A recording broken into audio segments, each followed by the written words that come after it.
खबर है इमरान खान की जुडिशल कॉम्प्लेक्स पेशी पर तोड़फोड़ का केस है। पीटीआई रहनुमाओं की 17 मई तक अबूरी जमानतों में तौसी कर दी गई है। शिबली फराज, मुराद सईद और दीगर की हाजिरी से इस्तिस्ना की दरखास्तों को मंजूर कर लिया गया है। एहतशाम अली अब्बासी हमारे साथ मौजूद हैं, मजीद उनसे जान लेते हैं। जी एहतशाम।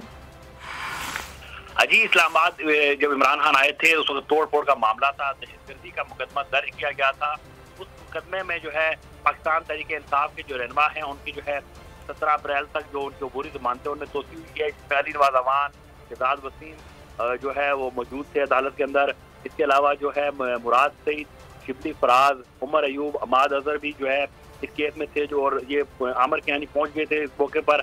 सरदार मसरूफ और नईम फौजोसा जो अदालत में पेश हुए और अदालत ने जो है इनकी जो मज़ीद इनको तोसी कर दी है इनकी अबूरी जमानत में। जी ठीक है एहतशाम, बहुत शुक्रिया आपका।